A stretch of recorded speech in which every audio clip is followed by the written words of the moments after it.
What if your house kept a private routine without you, like a pulse you never noticed until it skipped a beat? What if the quiet between footsteps was the part that listened back? Tonight is about that thin line between safety and the sound that says you are not alone. If your walls have ever clicked after midnight, if your lights have ever dimmed a fraction before a storm, consider this your warning. I am going to ask you to watch all the way through, because the last image from each story tells you what the first sound really meant. Here is what you will get if you stay. Unknown before danger, so the fear finds you first. Dread that loops, because the second explanation is always worse. Stakes that climb from reputation and job to sanity and body. Every story carries a ticking element that squeezes the choices until one choice becomes a trap. And every choice throws a shadow that comes back later when you least want it. When we are done, you will know why some mirrors keep names and why certain switches count down even when nothing is on. From eerie voices that do not speak in words of people who vanish without explanation, every story here is a mystery waiting to unfold. Tell me which story creeped you out the most in the comments. If you have ever had a night like these, share it, because the house always remembers, and sometimes it listens for someone who can say it out loud without turning around. Story 1. The faucet upstairs that wouldn't turn off the first drip sounds like a clock I did not set. A clean tick on porcelain. Then another, the way a room clears its throat when you are finally alone. Tile cool under my feet. Metallic air like a coin held too long. Downstairs, the water heater blinks a single blue eyelid in the dark laundry room. The little wheel on the meter turns in a thin red wink I can feel in my teeth. I breathe through my mouth to be brave, but the taste of the house is copper, and the sound keeps getting nearer, like someone trying not to be heard. I moved in during a storm that took the last of the light out of the street. Boxes in their wrong rooms. Router still arguing with itself. Midnight deadline for a QA run I promised I would not miss. The landlord's inspection is at 8 in the morning. So no surprises. He wrote capital letters like a warning I am already failing. I tell myself the house is only old, the way old people talk to themselves at night. But the clicks in the walls feel like answers to questions I do not remember asking. The upstairs bathroom door has a swollen edge that catches a jam like a sore tooth. The window above the tub has been painted shut in 3 layers of stubborn. A budget dehumidifier hums by the stair landing with a bright green light that promises it knows what it is doing. I choose to believe all of these are normal and that I am the unusual thing here. My job needs quiet. My bank needs this deposit to come back to me one day. I need to stay. The house listens in the crease between 2 raindrops, as if deciding to. At 12:07 a.m., the faucet upstairs turns on. No half measures, no coy buildup. A full cold run, bouncing water into the tub, so fast the left handle rattles from vibration. I go up with my phone light ready. Already annoyed, the handle spins without resistance. The flow does not change. I cut the hot. I cut the cold. The water keeps pouring as if it does not care what the handles want. The smell behind it is metal and old pennies. The blue heater light 2 floors down blinks. Off, on, off.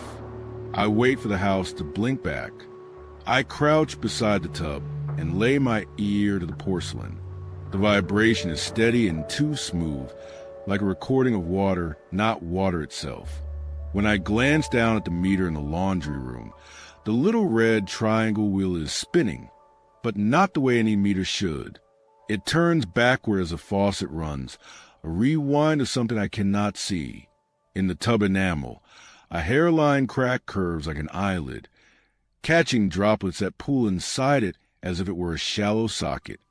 I take a voice memo to log the sound. The waveform looks like a pulse. I tell myself it is storm surge, and I text my neighbor at the other side of the duplex. Big night for pipes. I write with a smile I do not feel. No doubts appear. The drips shift from a pour to a rhythm that chases my heart and keeps winning. I have logged hundreds of bugs, but nothing in my tracking software calls out a faucet that will not obey physics. My job is to prove misbehavior. I keep listening, and the house keeps offering a pattern that makes me feel like I am the one being measured. The usual fixes should be enough. I slip under the sink and grab the angle stop. It turns a quarter, then half, then all the way tight. The flow does not care. I go to the basement and spin the main off until my arms shake. I expect groans, bangs, the dying of water in the lines. The sound upstairs does not change. The meter's red triangle continues its slow backward two-step. The upstairs bathroom door, which always fights me, opens easily now and then refuses to close, the frame swollen by damp. The house remembers that it can trap me if it wants. 3 knocks come through the pipe, not on the door, not from the hallway. The knocks are inside the metal, like knuckles rapping from the mouth of a tunnel. 3. Pause, 1, pause, 3. I whisper to the empty room that I hear it, because it is midnight and I am rude if I pretend not to. The phone light trembles in my hand, or my hand trembles in the light. One last drip lands offbeat and cold enough to sting my wrist.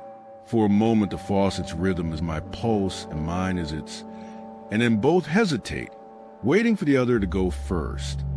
When I shut the main, the faucet finally chokes and sighs and goes thin.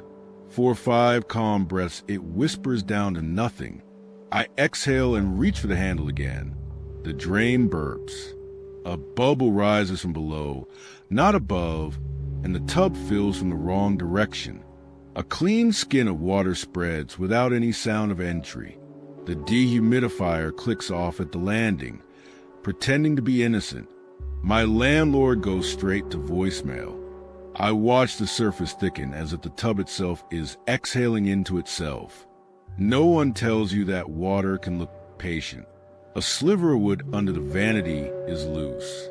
When I pull it free, a shaving-size board slips out and clatters to tile. On the underside, carved with nail, 3 deep letters stare up. Do not look under the sink. Someone had time to warn me before they ran out of time. I laugh once to prove I am a rational adult, and then I look under the sink. The trap shines black and empty. The floor below it is dry as bone. A smell lifts from inside the cabinet that makes my tongue feel green, like copper warmed by lightning. I aim my phone's microphone at the faucet and record 30 seconds. My own breathing sounds over-eager in the playback, but something else rides in the hollow of the reverb.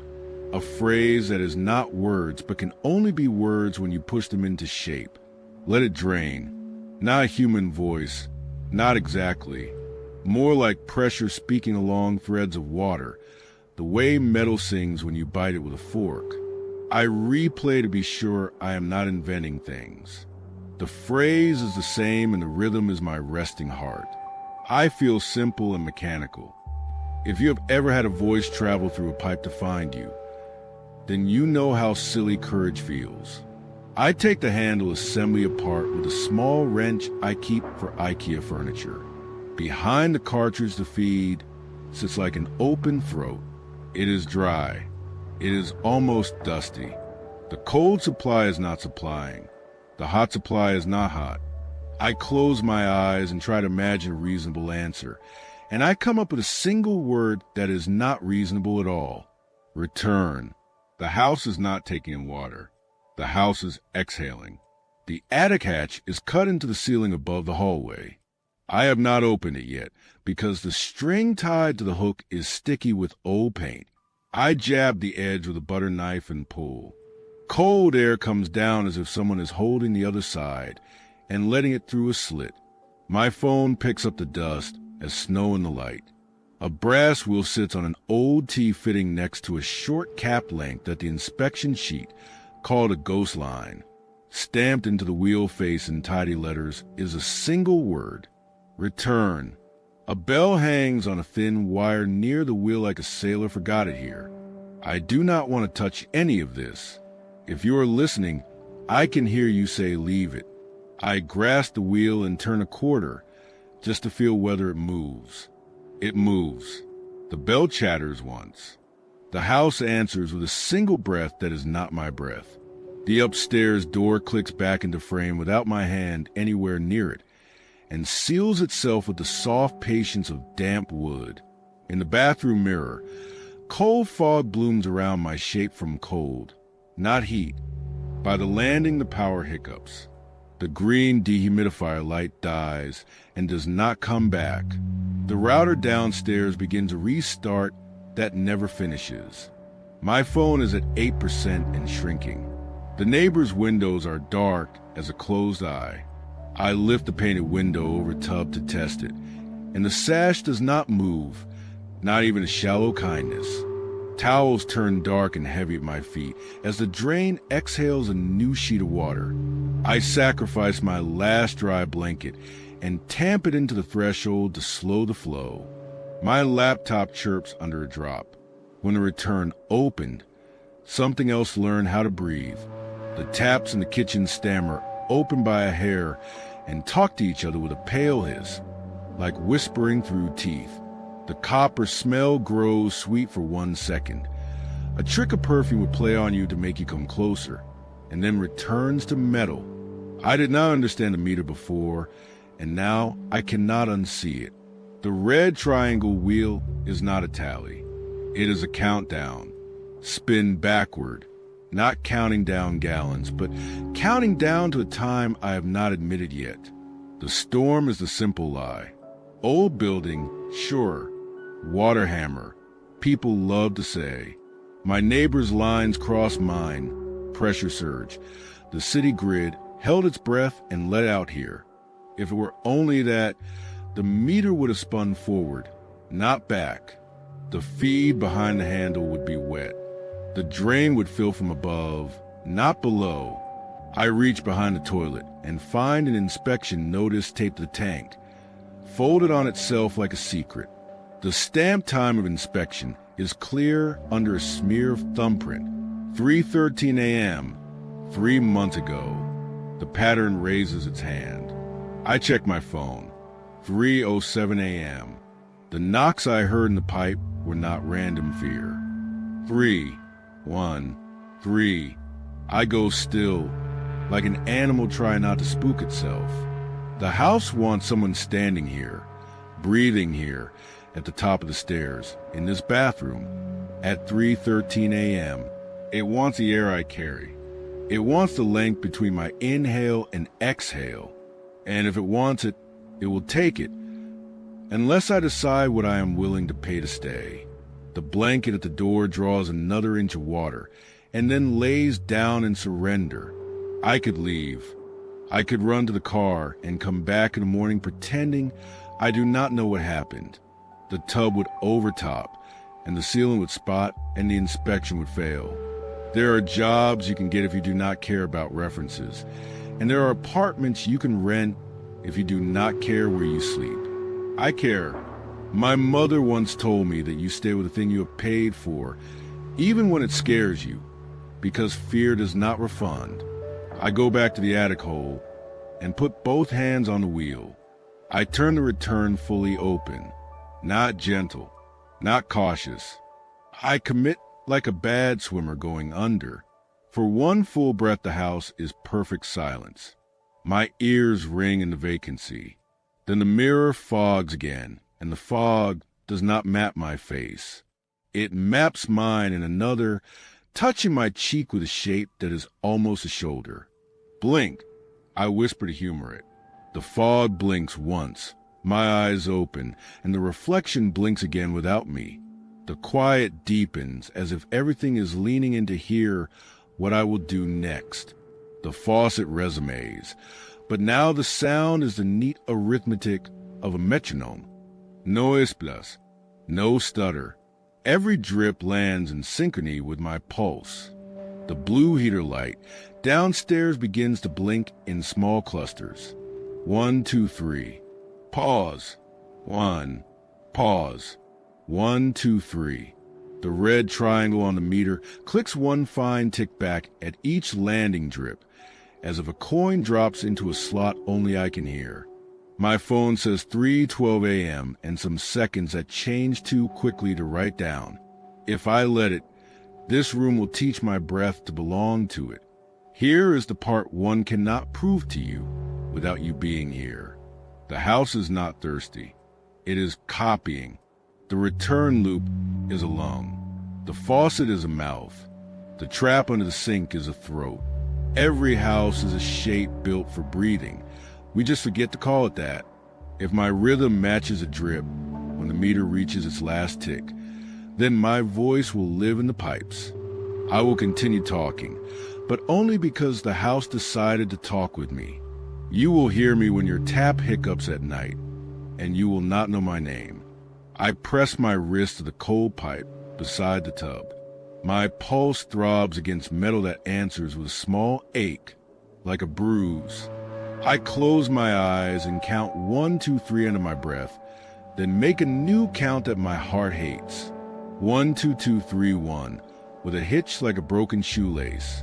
The drip tries to follow. It misses, and then resents me for making it miss. The smell of copper sweetens to the edge of blood, and then flattens to penny again. The mirror breathes hard enough to leave a margin of white around my mouth. 3, 12, and 40 seconds. I hear the bell in the attic tick to itself, a single note like a warning. The meter wheel pauses and then gives half a backwards wink that makes my head light. The drain pulls low and holds like a held breath. And for a second the eye-shaped crack is lidless and deep enough to see a depth under the porcelain skin. I talk to you the way I talk to myself when I am balancing on ice. I tell you that I am doing the right thing as long as I can keep the counts ugly and new. 3, 12, and 50. The dehumidifier coughs back to life, then dies prudently. A breath slips past my ear that is not mine. You know the sound when someone is behind you, mouth open a little because they forgot to close it. I keep my count. I twist the return wheel down while my hands shake. The faucet tries to sink me by rushing 3 quick drops like bait. I pretend to yawn to thicken the space between beats. The mirror fogs and clears and fogs again in small flutters. That would be pretty if they did not know me so well. 3:13 exactly. The last drip does not land. It hangs between spout and tub, a round bright bead with my face bent in it. In the bead my mouth is open like the house. I crank the return shut hard enough that the bell lets out a small cry. The bead unwinds into a line and sucks itself up into the spout, as if gravity has changed its mind.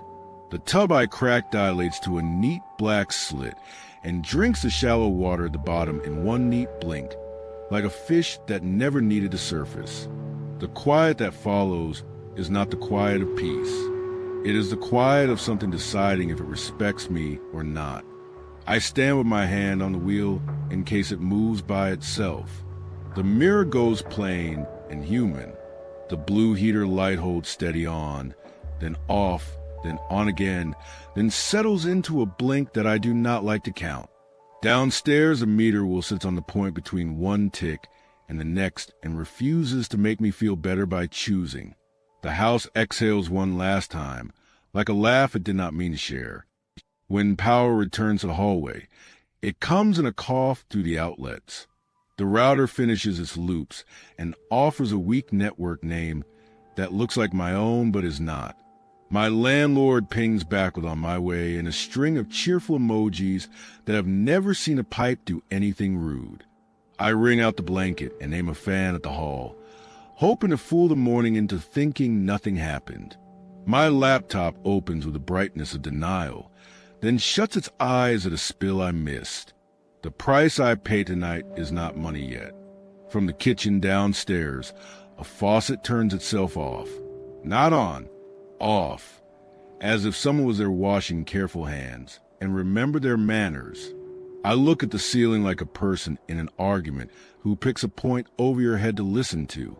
The taps upstairs whisper again by a fraction and settle as if embarrassed. The copper smell drifts and then rests in the mirror's cold corners, a little permanent like smoke you cannot scrub out of winter clothes. I remind myself to breathe. The house does not answer, which is somehow worse. I take stock for the morning. The swollen bathroom door now closes and opens with a sour sigh. The painted window is still obedient to the paint. The towel rack stands crooked where I lean too hard on it, and I straighten it for the illusion we both need. I listen for the drip, and there is none. Only when I look away does the eye-shaped crack in the tub catch a single drop that cannot be there, and blink once with the gratitude of a tiny thing that learned to pretend. I do not say thank you out loud in case it hears me.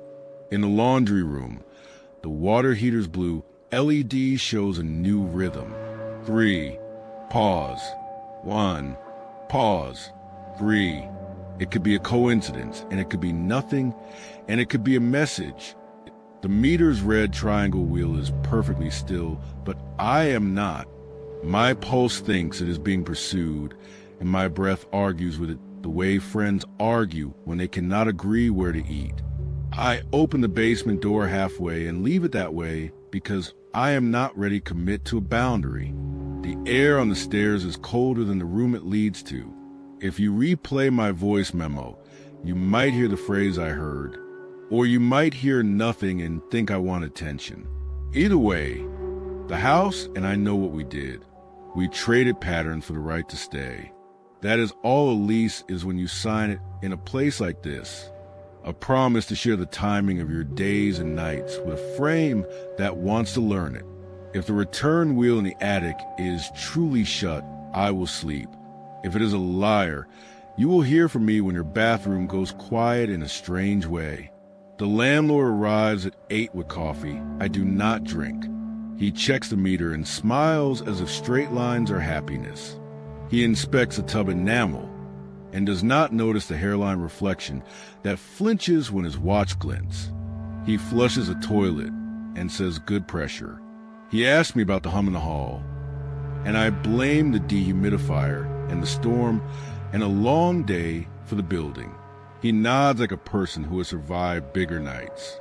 He does not ask about the attic. His clipboard bears last visit's time without shame. 313, easy as a shrug. I keep the return wheel in my head the way a pilot keeps the weight of fuel in theirs. I do not touch it again. The taps behave in front of strangers. At night, when I stand at the bathroom sink to brush my teeth, the mirror fog prints my outline clean and faithful, and then stops an inch shy of my left shoulder, like it is being polite. The copper underneath everything rises when the streetlights flicker. Maybe that is the grid.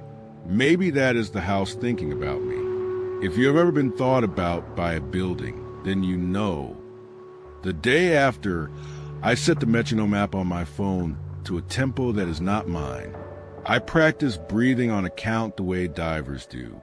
1, 2, 3, then nothing for a beat, then 2. I am not preparing for anything. I tell myself, the way people say they are not superstitious, only careful. I sit in the tub with my clothes on and run no water and listen to the bottom enamel cool. The hairline crack makes a tiny noise when the room changes temperature, like an eye tugging itself open to see whether I am still here. I would like to promise you that the house learned what it needed and moved on. That is what a story does when it loves you. But stories that love you do not help you survive. They only rest your hand. The honest part is this. At 3:13 on the next storm night, the blue heater light blinked in its little broken code, and the meter will pinch a notch backward all by itself. The faucet did not turn on. The drain did not rise.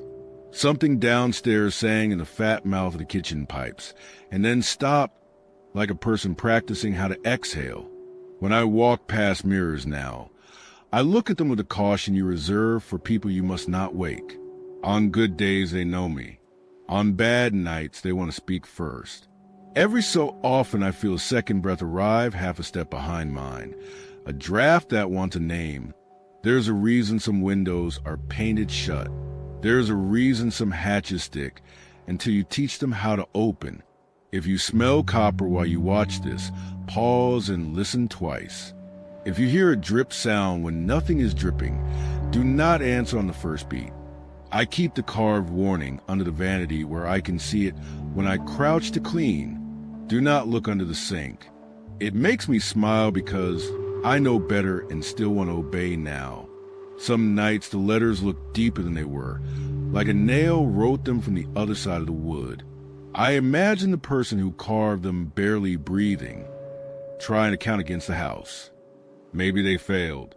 Maybe they left. Maybe the house forgot them.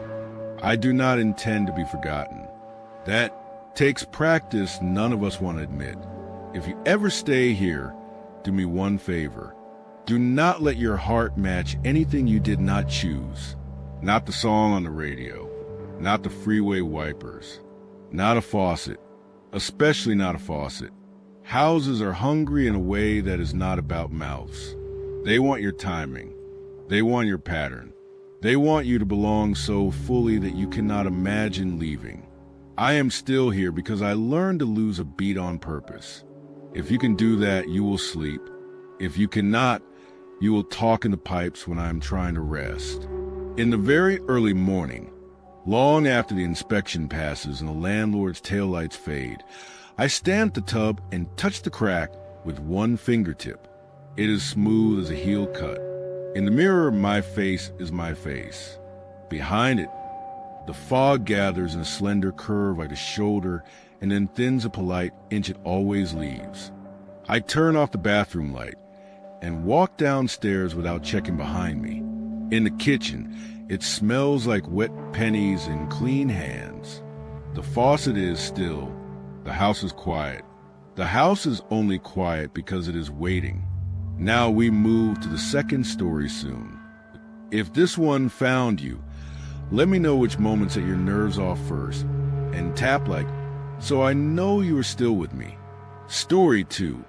Package on the porch. I never ordered the box as my name on it, but I never gave anyone this address. The porch light throws a wet halo in the rain, and the cardboard smell is soft and sour, like mushrooms in a paper bag. Water threads off the lid and taps the step in a polite rhythm, almost a tick. When I bend to lift it, I hear a small breath from inside, the kind people make when they wake and pretend to still be asleep. The label is written in neat black marker, the kind I keep for client drives. The handwriting is familiar in a way I hate. I live alone, which means I narrate my own cautions out loud and ignore half of them. I edit video until the hours lose their names and then sleep when the neighborhood gets loud again. It's 11:45 p.m., storm hard enough to erase the sidewalks, and my car's in the shop until morning. Porch thieves drive this block slow, and 2 of my neighbors had waved earlier with a "something came for you" lift of the chin. If I leave it out, it's gone. If I bring it in, it's mine. The box is heavier than it looks, but not by much. Just wrong. I carry it into the living room and set it on the rug. The edges leave a wet rectangle, like a missing picture frame. The cardboard breathes rain into the air, and under that is a faint metallic smell that makes my tongue remember I cut on a lid earlier. The ticking continues. Not a clock tick. Softer, more personal. I press my ear to the lid. I can't hear the tick with my ear. I feel it in my jaw. I tell myself it's just a cheap wind-up toy, tucked under paper to survive the shipping. Seeds are everywhere when you decide to be honest about them. There's a wet handprint on the bottom that the porch boards gave back to me. 5 fingers blurred by rain, the palm wide. The metallic smell becomes cold pennies and lingers even after I move away. I lean closer to the label and my stomach dips. Whoever wrote my name forged my lowercase e in the exact slant I learned in 4th grade, the one my teachers corrected and I never changed. In the window glass, the The blinking eye of my neighbor's security cam winks blue, watching this unfold. I go to the kitchen for scissors and a towel, and come back to the box, sitting 6 inches to the left of where I left it. That's not a big move, unless you knew how careful I was about placing it square to the rug pattern. I checked the wet outline it left behind, a proof of its first position, a frame it no longer fits. My apartment isn't level. Houses settle, cardboard skids. Everything reasonable stacks up fast if you let it. I put the towel down, put the scissors down, and watch for the movement I know I did not miss. I open it like a tech unboxing, careful for the sake of a sponsor I don't have. The blade slides the tape with a clean adhesive sigh. Inside is a nest of shredded paper that smells like a thrift store. No invoice, no bubble wrap. The ticking is louder by a hair. I lift handfuls of paper out and drop them on the rug, shaking them to free any small thing that pretends to be a bigger thing. Nothing lands. The box is empty, but the tick does not stop. I turn to fetch the towel. When I face it again, the flaps are tucked in. It sits there with its edges neat, lid sealed like it never opened. I test a theory. I flip one flap back and hold it there with a water glass. I step out the hall and back in. The flap is closed again. If you have ever felt an object decide on you, you know the pressure behind your eyes that says you're being drafted into someone else's rules. I laugh once because laughter is cheaper than fear. I set the box upright, then on its side, then upright again. Every time I look away, it rights itself like dignity. My phone buzzes. It's Jonas next door. Glad you got your package. It sat there all afternoon. I text back, did you see who delivered it? He replies with a blurry picture. My porch at 7:02 a.m. The same box centered like a showroom piece. I was home then, at my desk by the window editing a wedding video, and I would have noticed a box-shaped thing in the window frame. The edges look damp now, as if the rain isn't wetting it, but waking it. The wet handprint underneath is clearer, like a developing photo. I lean close. Don't let me out. I hear. It's my voice. Not like my voice. Exactly mine. The breath at the end of words. The dip I get when I'm tired. I back off and check the phone speaker, because maybe I hit play on some old memo, but the screen is blank. The words come again, soft enough to make me doubt them. Don't let me out. The oddest part is how much relief is in it. Not plea, warning. I put my hand on the lid, and the cardboard is warm. Not microwave warm, body warm, which is not how cardboard behaves, unless something inside teaches it. What I do next is unheroic. I pick the box up, carry it to the door, and set it outside in the rain. The porch light throws grain into the falling water like old film. I watch through the window, counting. 1 minute, 2, 3. The ticking softens with the weather as if it hates to be overheard. The box shadow pulls out from under it, wider than the light should make, a long rectangle that slips down the steps as if measuring the drop. My phone buzzes again. Jonas. Storm's jamming our cam. Yours okay? I glance down. When I look up, the box is inside. It's in the living room, dripping a shallow tide onto the rug, positioned exactly where I left at the beginning, not where I left it last. The front door is still bolted. I didn't hear it open. Nothing in here can lift that weight, but me. I lock the door again because that's what you do when your rules feel ignored. The box is in the hallway now, behind me. I didn't see it move. The label faces me. My name spelled the way I spell it when I'm trying to impress clients. Neat, patient, unforgivable. I hold the marker above it. I can trace every stroke. My phone shows 2%. The battery a thin red panic. The internet blinks out with the storm, leaving the apartment quieter than it should be. Across the street, the porch lights go out one by one like a countdown the block agreed on without me. My cat, Loaf, pads up to the box, sniffs, and hisses like speech. He slides under the couch with his belly to the floor, ears flat, as if something taller than him needs the space above. I drag the box back to the door. The cardboard gives under my fingers like skin warmed by a bath. I flip it again, and there are 2 wet handprints now on the bottom, both right size for me. One is the first blurred print from the porch. The second is sharper, almost fresh. The lines at the base of the palm run in the same broken fan my palm does. The way you can tell your hand in a photograph even if no one else could. The ticking keeps time with the storm gutters. I tell myself I'm hearing water. My phone buzzes a final buzz that doesn't contain a message and dies. The apartment is a stage where the audience lights off. It is probably a prank.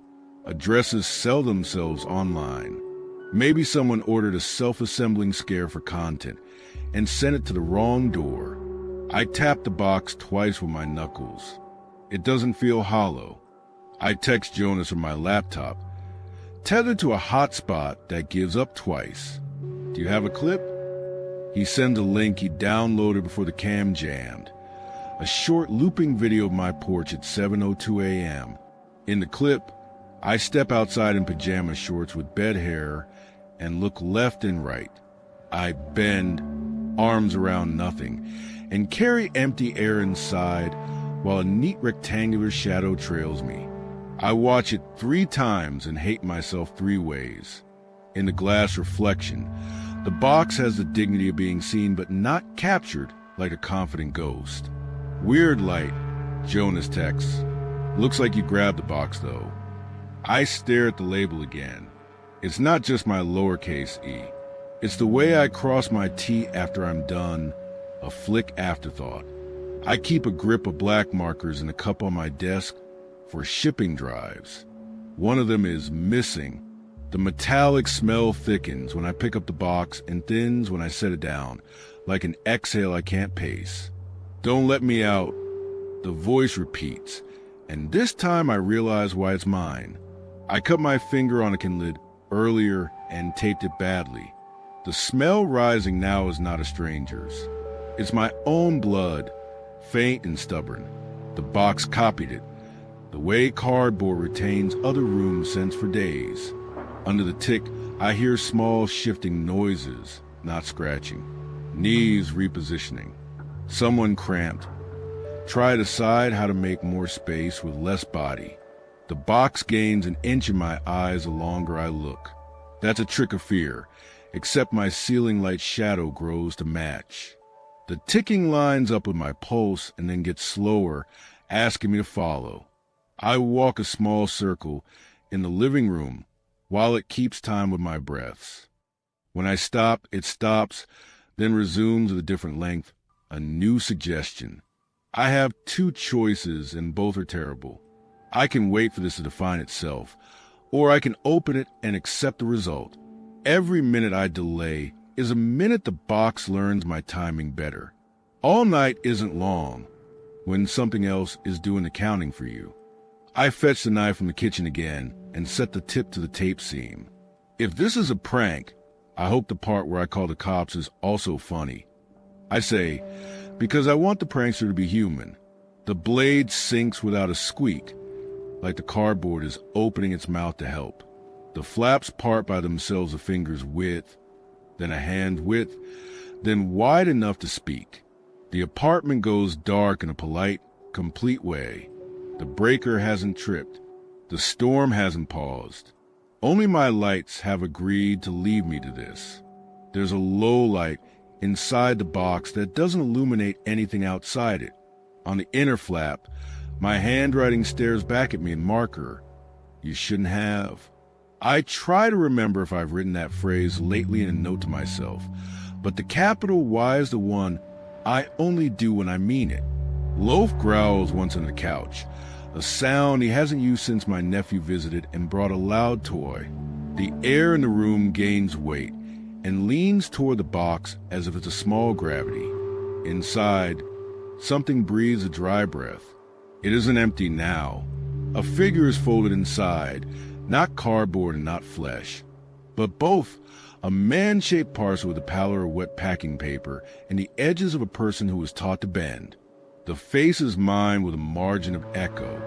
My cheekbones are a bad guess at my cheekbones. The eyes blink long, too slow, like a time-lapse of a blink. It looks not at me but at the ceiling, as if the lid used to be sky, and forgetting it is dangerous. The metallic smell is stronger because it knows me. The bandage on my finger feels like a signature. Let me out, it says, the voice the same as mine but pressed flat. The warning from earlier, don't let me out, loops in my head like an editor's note I ignored. Maybe the box could only speak to me when the lid was shut, and what it said was the opposite of what I wanted. My reflection in its eyes is too small, a toy me in a toy world. If this thing stands up, there's only room for one person in this apartment who gets to be me. The ticking is my heartbeat slowed to a safe, manageable pace. It wants me to keep time. If you've ever held the door while someone you love begged on the other side, then you know how little your bones belong to you. I put my palms on the flaps and push them down. The figure inside exhales a laugh that isn't laughter. Its arm lifts an inch, uncreased fingers feeling for the edge of outside. Don't. I hear, and it's my voice again, but now it's mine in the room, not in the box, because I'm saying out loud like a rehearsal. The lid resists me as if air has density, and the box has learned to shape it. The knife blade winks in my peripheral like a threat I could point toward myself if I wanted to be polite. I choose to be rude. I fold the flap shut. The cardboard yields, then pushes back, then settles into obedience with sigh of fibers deciding to be together. Tape draws itself across the seam without my hand, a black line returning to a sentence I didn't finish. Something inside hits the side once, a knee or a shoulder or a head, and the box jumps an inch and stops. The scream that follows is my voice. There's no argument to make with a sound like that. It contains begging and apology and fury in the exact mix I reserve for private failures. The immediate consequence is small and absolute. The apartment pressure changes by a fraction. My ears pop like I've driven down out of the hills. Air moves through the seams in slow breaths. In, out. The box's corners lift and fall with the pattern of someone asleep against their will. I step back and my foot lands on a wet handprint I didn't put on the rug. Two prints now mark the floor where I stand, both mine, both pointing toward the door like instructions. The ticking continues inside, slower now, contented, a metronome you'd use to learn someone else's song. I wedge the box against the wall with the coffee table pushed hard to hold it. If this is a prank, it's an expensive one that someone designed to be personal. I sit opposite it and keep the kind of watch you keep at hospital beds. Every small sound-to-sound a decision you can't see. At some point I must sleep with my eyes open because the storm gets thin and the light outside softens from black to blue. Loaf emerges, sniffs the air, flattens his ears in a gesture that includes me in the warning, and crouches alongside me like we're the same size. By morning, the box is gone. The coffee table stands flush against the wall, and the wall doesn't show a scuff. My floor is dry except for a rectangle of darker fibers that looks like sweat. My phone dings alive in a Mercy reboot and shows a text from my landlord. Heads up, deliveries shouldn't sit out overnight. HOA complains. The porch is bone dry. No box, no weather, no evidence. I open the door and the daylight smells like a room that's been aired after being used for a secret. A robin picks at the doormat like a polite inspector and leaves. Jonah sends a message. Cam's back. No footage after 6 p.m. weird night. I ask for the clip again, and he forwards what he saved. Me on the porch at 7:02, carrying nothing with obligation, The shadow box behind me dutiful as a dog. I scrubbed through it frame by frame on my laptop. At the exact moment I lift, the rain stutters in the lens, and the shadow hardens to a clean rectangle that overlaps my torso like I'm being folded. There's no box in the shot. There's only me and the way I look when I've decided something on a bad morning. Inside, I search for a marker I keep in the desk cup. One sits on the desk. One lies under the couch where a loaf hid, cap off, tip dry, as if it wrote something on a surface that swallowed the ink. I check my notebooks for the phrase I saw inside the lid. You shouldn't have. It shows up nowhere except in my head, and on the flap, I closed. The cut on my finger throbs, not from pain but from attention, the way a scar does when you touch it too long. The metallic smell is gone, or else gone so quiet counts as memory. On the doormat, where the box would have stood, a faint cardboard imprint remains that water and time should have erased. It holds two handprints in the center, both mine, palms pressed down like I was bracing to stand or refusing to kneel. I line my hands over them, and they fit in a way that makes me dizzy. I take a photo. The camera app autocorrects the imprint into nothing, like it refuses to sharpen a thing that wants to blur. When I look with my eyes again, the prints are still there, already lighter, like someone closing their eyes and meaning it. I would love to tell you I recycled every shipping box in the apartment and went on with my day like I didn't meet a version of myself built for corners. But I keep glancing at the angle of the hall where the light hits the baseboard, expecting a shape to be there and refusing to be captured. When the mail slot clicks, I jump. When I open a cabinet and see the clean interior, I picture handwriting under the shelf that the wood hides until you tilt it. I listen for ticking in quiet rooms. You can hear your heart anywhere if you want to. By afternoon, the imprint has faded to suggestion of a rectangle and two damp ovals that could be leaves. Jonas knocks, asks if I'm okay, laughs at the storm, asks about the package with an easy shrug. I say it must have been a misdelivery.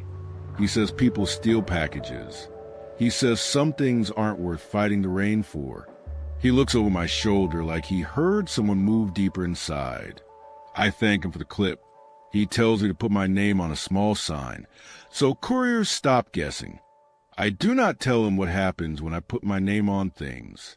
That night, I edit a video of two people promising to belong forever, and it is a simple comfort to cut out all the hesitation and leave only the vows. At 11:45 again, rain again, I think I smell the cardboard wet mushroom note bleaching itself out a rug. I turn off the speakers, and the apartment holds a silence that hums a little, as if someone somewhere left something plugged and that isn't for me. I make tea. I count my breaths without intending to, and somewhere between inhale and exhale, I realize I'm matching a rhythm I can't hear. If a box arrives for you with your handwriting, taking your name gently by the wrist, listen to the first thing you say to yourself. That's the voice that's trying to keep you. If you smell metal in the paper, check your finger for an old wound. If you place it on your rug and the mark it leaves is the size of your regret, don't be surprised. Some deliveries are from you to you. Some shadows are proofs the world gives you against your own argument. If something inside shifts like knees readying, decide whether you want your future folded or flat. I keep the knife in a drawer I can find in the dark now. I keep the markers capped tight. I keep loaf close at night because he knows when the air leans and when it leans back. Sometimes late, when the building forgets to be loud, I feel the tiniest pressure at the base of the door, as if someone outside is matching their breath to the space under it. I wait. It passes.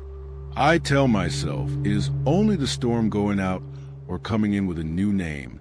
I do not write labels after midnight anymore. You shouldn't have is already written. Morning after morning, the doormat fades until only the memory of the two handprints keeps it from being just a mat. If I squint at the right hour, I can still see the edges, the corners where a thing learns to be a room. On bad nights, I dream I am inside something that folds a little tighter each time I sigh. On good nights, I remember to keep my elbows out.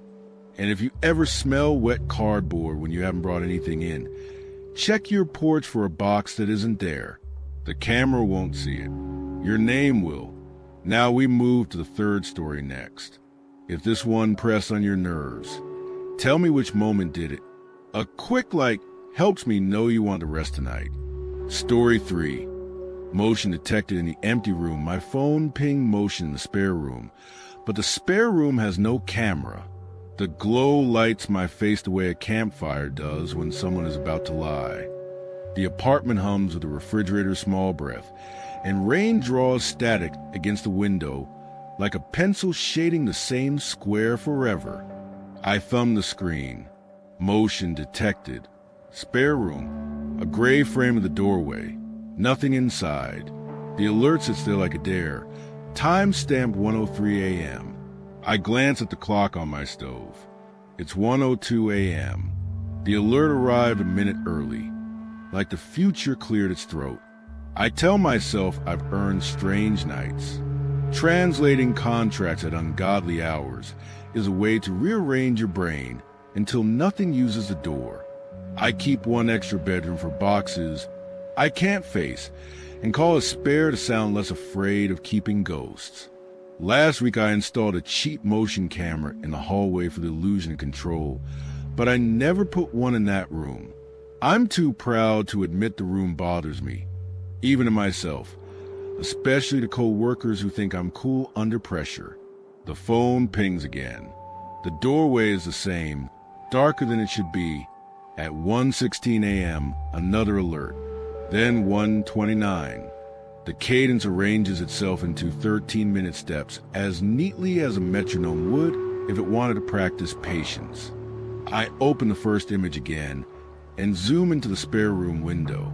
My reflection hangs there faint and wrong, like a sticker someone tried to peel and gave up on.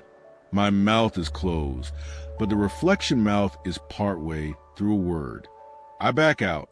The stack of old moving boxes in the far corner looks a fraction wider than last week. In the second photo, they skew to the left as if leaning to listen. You know that thing where software tucks its weirdest details where only tired people will see them? At the bottom of the app, in microtype, a serial number sits like a birthmark. I feel my scalp chill before the recognition arrives. That number sequence is part of my dad's old phone's IMEI. For digits in the same wrong place, copied like a habit. He died when I was 19, and his phone number slipped out of the world too politely to make a noise. Dad would have said coincidence. I can hear him say it now, warm, practical, allergic to magic, and it doesn't help. The next notification shows the doorway again, but it also shows me I'm standing in the threshold in my blue hoodie with the sleeve cuff chewed at the end, head tilted, except I haven't left the couch. The photo is grainy, but it's me down to the small knot on my left shoelace. I stare at my own posture, the way my shoulder lifts when I'm listening for a noise I want to call the fridge later. If you've ever watched a version of yourself do something you haven't done yet, then you know how your chest turns into an empty shelf. I take the flashlight from the kitchen drawer and walk down the hall with the confidence you borrow when you don't want to know the truth. The spare room door is open 3 inches, the exact gap I leave when I'm tired so it doesn't swell shut. The beam slides over a map of dust and the same tired boxes. I step inside. It smells like old paper and a hint of bleach from the day I tried to be brave. Nothing is moved. When I check the app, the image I just saw shows the boxes farther apart, as if they pulled space into them when I blinked. The door decides it is bigger than me and leans in, which swells when it rains. The apartment is old and polite until it isn't. I push the door with my elbow, flashlight in my teeth, embarrassed to be trapped where I keep nothing. for a breath. I feel air on the back of my neck that is not a draft, the attention of a person standing too near. I shove harder. The door grudges open. My phone vibrates. The new alert shows me leaving the room. One hand still on the door, a look on my face I haven't yet decided to make. I email support because that is a ritual I believe in. The auto reply lands instantly with my full name and address in the subject line, as if I email myself. Thanks, Leah Tran. We're on it. No ticket number. The app pings again. The boxes now have a curve. I squint until the shape resolves. They've arranged themselves into a kind of chair, the top box back tilted like a headrest. It looks like the way I sit when I'm too tired to call it a nap. I don't breathe the seconds it takes to hate the vision. Then I do, because oxygen makes cowards honest. I drag the stack apart with a noise that sounds like scolding. Cardboard slides on carpet. Dust makes ghosts of my hands. I stand back to admire the chaos I invented on purpose. The next alert arrives while I'm still looking at the mess. In the photo, the boxes have already stacked up again, patient as a puzzle. This time they lean forward, top narrow, bottom wide, the posture of someone bending over you to check if you're asleep or pretending. The app buzzes once more before I can decide a better lie. In the notification banner, my own voice says, "Look behind you." I turn too fast and make myself look foolish, and sometimes foolishness saves your life. The doorway is empty. The hall is as bare as it was when the broker promised me great bones, and forgot to mention the bones belong to something. I go to the hall camera and tape over the lens with a slip of sticky note, because I want to show the world what I can cut off. The next alert is a black square as obedient as a closed eye. The alert after that is brighter, outlines whispering through gray, like someone peeled the tape digitally to honor the rules without obeying them. Fine, I'm not a helpless character in someone's jump scare video. I take the camera down and smash it against the door frame once, not with fury but with intent, because intent is louder. Plastic cracks. The app pings immediately with a crisp shot of me in mid-swing. The shard of lens bright in my hand, my mouth open in a word I do not want. The timestamp claims the photo was taken a minute in the future. I hold the broken camera like a dead bird and try to decide what I'm training when I let something see me this well. My phone is at 9% because I forgot to charge and then forgot to remember I forgot. The charger refuses to do anything but warm itself. The storm chews the internet line until it gives up with a tiny sigh. Neighbor Wi-Fi names line the screen like a row of locked doors. The old landline in the kitchen, the one I never bothered to remove, buzzes once like it remembers a number and then goes cold. Every attempt to turn the world down only makes the other sounds brighter. The way silence makes your heart a show-off. My cat Bean chooses survival.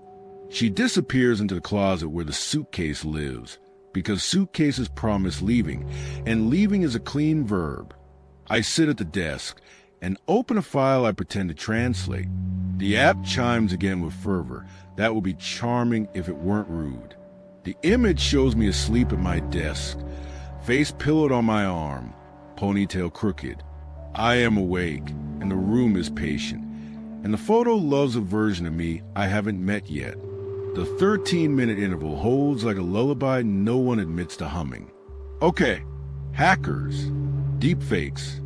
Someone grabbed my Wi-Fi and did clever math to make a movie of me I would believe. People prank strangers because distance makes empathy thin. I line up reasons like a fence I could paint and feel better. The next image drops its weight into my lap. It captures me yawning with the precise splay of fingers I use to hide my teeth. I do not yawn. 30 seconds later, my jaw unlocks and betrays me.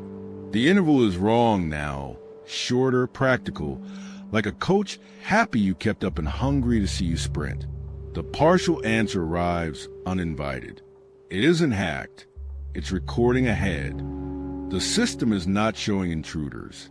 The system is showing my decisions before I make them, which is only interesting if nothing wants aware of those decisions.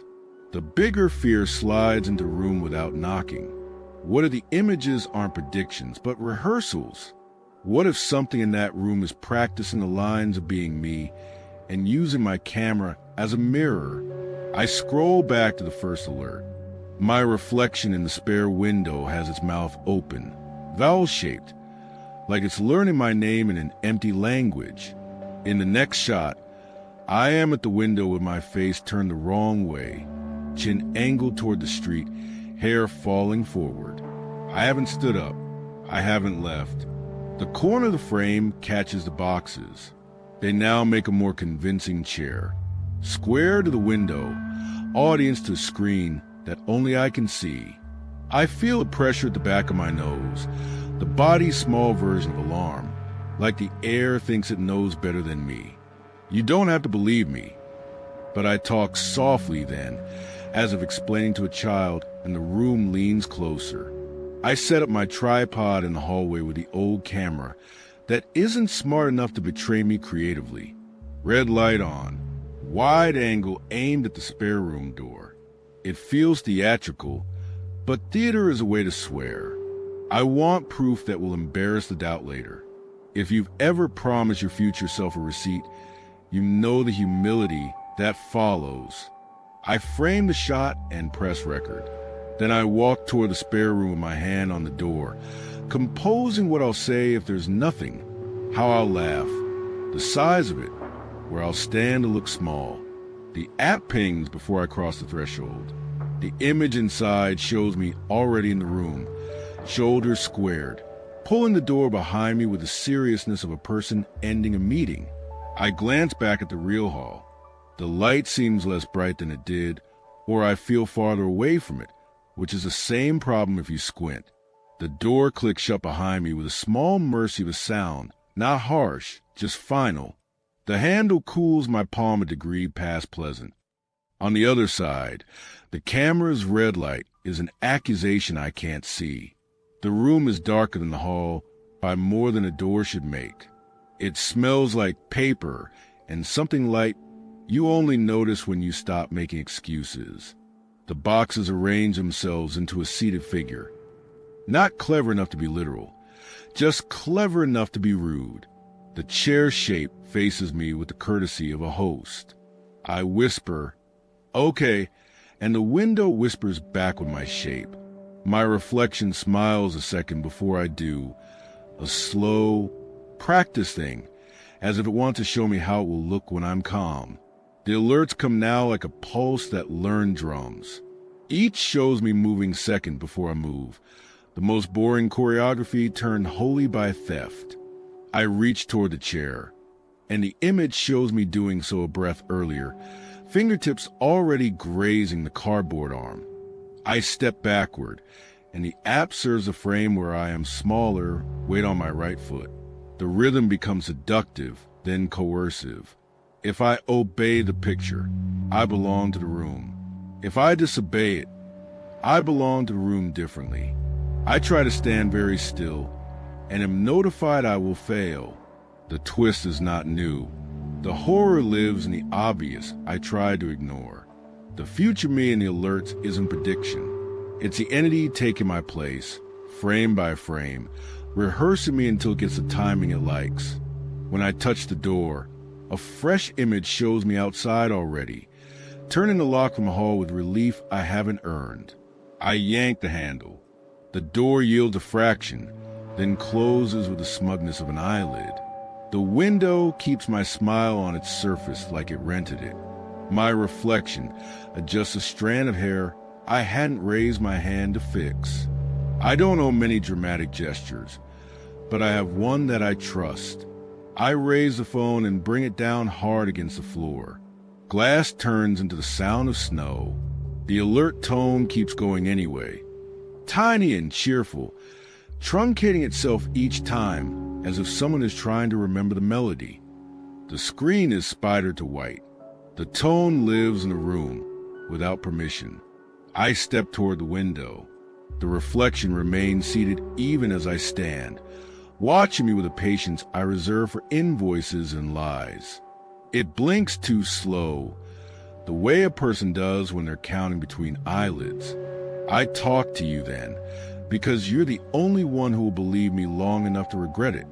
I say, I know how this sounds, and my reflection mouths the words a syllable late, like dubbing that forgot the actor's pace.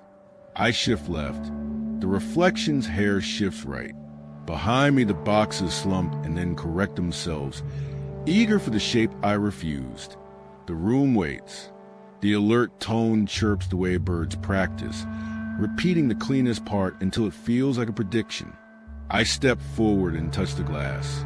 It isn't cold. It's body temperature, like something alive sat on the other side. Something in me wants to sit. That is not poetry. It is a pressure you can measure. If I fold, the chair receives me, and the reflection learns how my shoulders carry weight when I give up.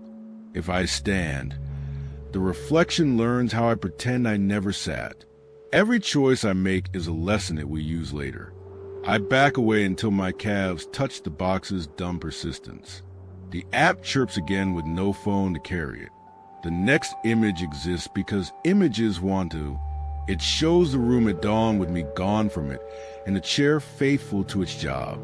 I move before the room can tell me how. I shoulder the door open with a will I didn't know I could borrow, and take the recoil in my teeth. The hall slants bright, half dawn, half electricity remembering itself. The tripod's red light stares at me with a relief I don't deserve. Behind me, the boxes spill with sound like paper forgetting its lines. I do not look back in case that is the correct answer to a test I didn't study for.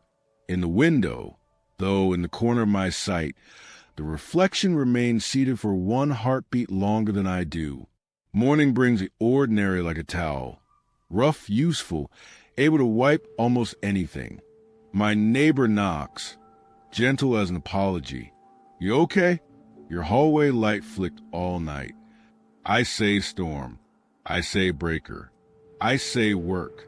People believe work because we all want a story where the monster is a job. She leaves a tin of cookies that I don't trust because kindness looks like a trap in certain kinds of tired. I pick up my phone pieces, which do not ring anymore, but still feel like they could. The spare room door is ajar the exact width I allow when I think I'm in control. Inside, the boxes sit in a handsome chair shape that looks brand new and already remembered. No dust lies on the top surface where a head would rest. The window holds the city quietly, the way a mouth holds a word it doesn't want to say. If you catch it at the right angle, the glass dims and a faint afterimage of my face hangs there, less reflection than residue. Blinking too slow to be an accident. I don't test it. I don't wave. I leave the chair assembled because disassembly would count as conversation. I keep the old camera's card like a talisman. Later, when I study the hallway footage, my stomach performs arithmetic. It does not want to show its work for. The video shows the spare room door closing by itself with my hand, nowhere near it. It shows 13 minutes stretched and snapped. Shadows performing math where light should do the job. It shows me stepping into the hall with my shoulders lower than usual, lock turning with a gratitude that makes me ache. In the slice of glass I can see in frame, my face lagged behind me by one blink. You want me to say I called someone. You want a technician with a lanyard to explain firmware and server time drift and the bright future of predictive motion learning. I wanted that too. The support email never replied again. When I looked for the app that night in the store, it wasn't there. The company website loads a white box that says coming soon. When I type the serial number into the search bar, I get my dad's obituary announcement cached badly by a site that does everything badly. His photo is small and patient. He would have said coincidence until we both believe him.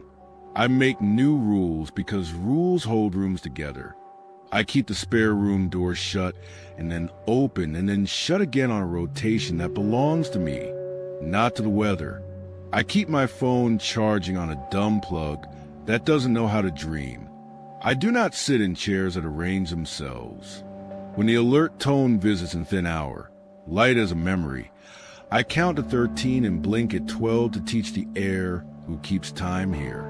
The reflection in the window blinks back, slow as a habit, then remembers we're different.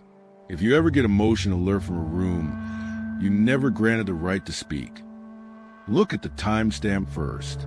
If it is early, forgive yourself for being late. If a reflection smiles before you do not reward it. If boxes begin to mimic your posture, rearrange yourself before you rearrange them. And if a door clicks shut behind you in a manner that could be called gentle, you are not being spared. You are being timed. You are being counted. You are being rehearsed by something that wants your lines to sound like theirs. I tell you all this because it is late, and my voice sounds steadier when I talk as if you're across the table with a chipped mug and better ideas. If you have known this feeling, you know I will sleep tomorrow while the street makes day noises and the window behaves like sensible glass. If you haven't, then you're lucky, and I hope you stay lucky. When I walk past the spare room at night, I feel the smallest pull in my left shoulder, the muscle that holds a gesture of turning back. I let it ache without obeying. The ache is mine. The mirror can find its own.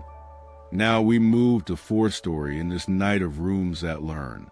If this one left a print on your nerves, tell me where it pressed the deepest, and leave a quick like, so I know you want more. Story 4. The basement switches counting down the first night. I noticed the switches. Only one was down. By the fourth, 3 were gone, and the lights in my bedroom died with the third. The basement felt like a throat when I opened the door, damp and close and full of a hum that knew my name. A single bulb hung on a string and swayed a little like it was answering a question I hadn't asked. The breaker box ticked in a thin metal heartbeat. On the far wall, in a row under the rafters, sat 8 industrial toggle switches with no labels. While I watched, something clicked. One of the toggles eased itself down with the patience of a closing eye.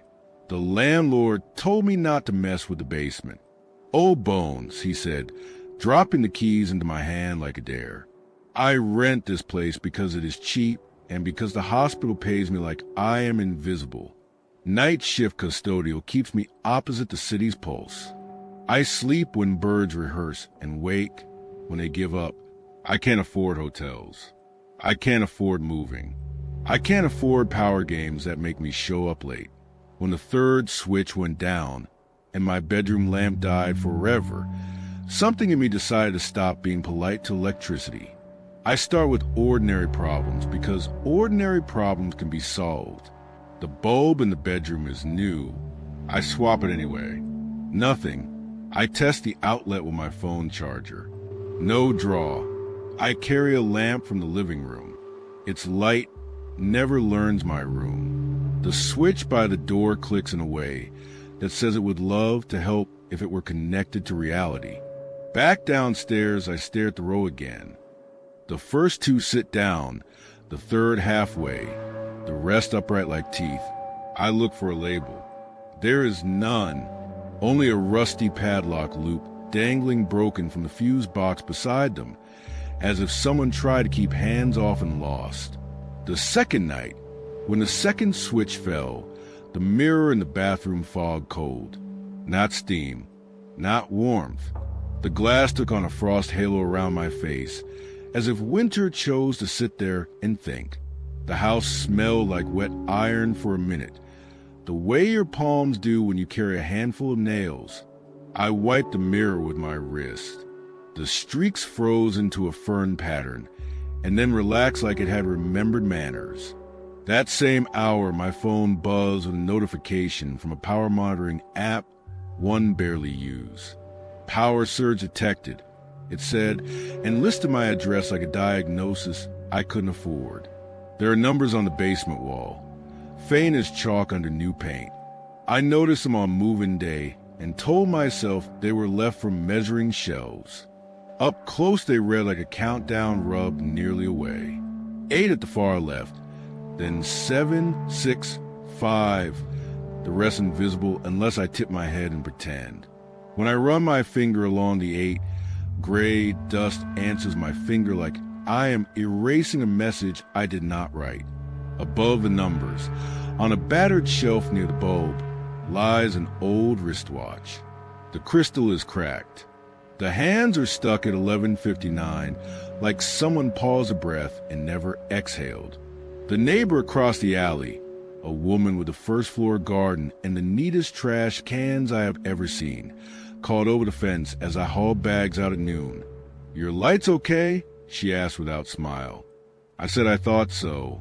She nodded once and said, "Ours flickered about an hour ago," then added soft, "Usually means one of yours dropped." Usually means one of yours. She shut her blinds while we were still talking. The garden trembled the way leaves do when a train you can't see goes under the street. I wanted to ask how many tenants she has watched like me, but she was already done asking questions. Sleep comes as a truce that second afternoon. I dream in frames of switches lowering at a stately pace, a procession you don't stand for because you're the one being walked past. In the dream, I count the clicks. 8, 7, 6. I wake to the sound of an actual click and my heart going too big in my chest. The row has changed. The third switch is fully down the fourth half. The hum has a thin edge like whistling air. In the kitchen, the digital clock on the stove blinks 12 o'clock and then gives up a blank mouth. The freezer is doing its job, but the food inside feels softer than it should. I close the door for the sound of it and hear nothing. This is where you tell yourself stories about bad wiring and grandfather codes and landlords who will do something if you ask right. I text the landlord. The number shoots back a message from the phone company about no such subscriber. I call the power company. They cannot find my address. I confirm the street, the house, the meter.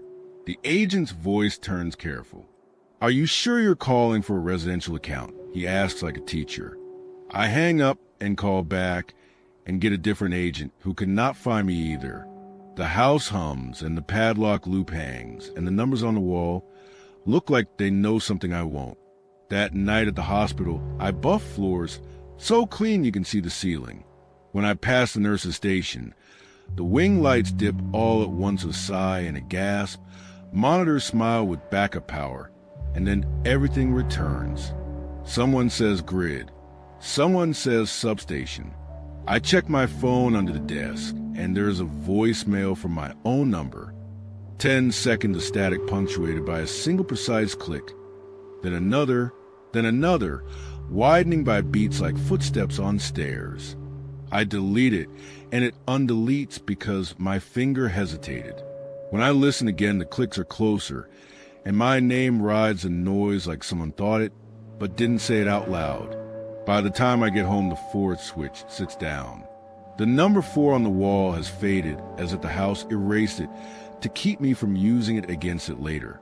The refrigerator hums high and thin. The milk tastes wrong.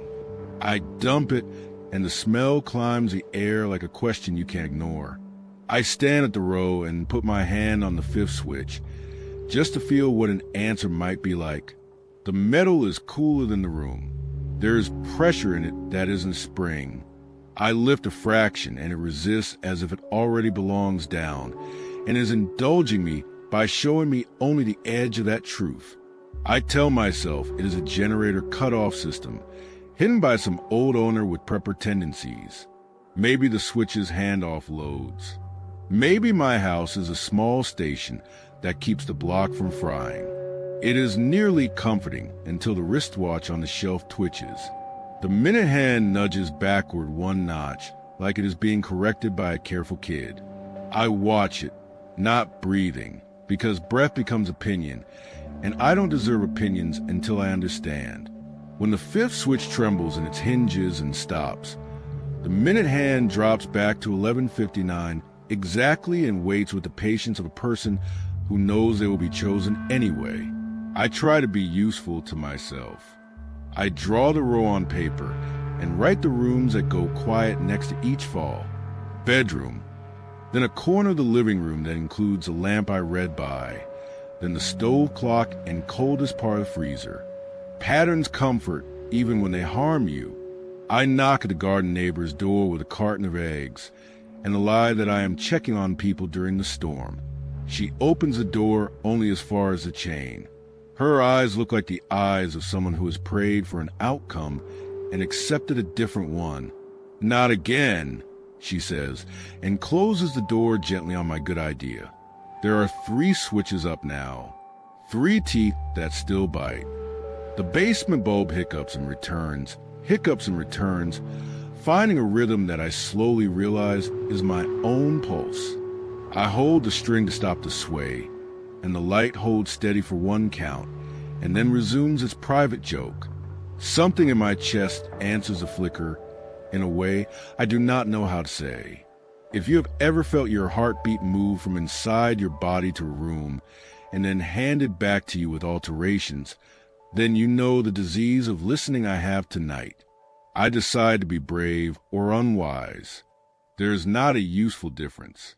I wedge a flathead screwdriver under the 5th switch and lean my weight until it rises a hair. The effort burns my shoulder. The metal has a suction to it. It does not squeal. It does not argue. It simply contains me the way a hand contains a fly, without crushing it. When I let go to adjust my grip, it slams down in a way that makes my elbow ring. Immediately, the 6 falls like a follower, and the 7 tips halfway, as if it is polite enough to wait for me to notice before it finishes what it can do anyway. There is 1 switch left up. I count 8 a handful of times, because 8 feels like a safe number. It is not safe. 1 is a bad number for company. The basement goes silent. Not quiet. Silent.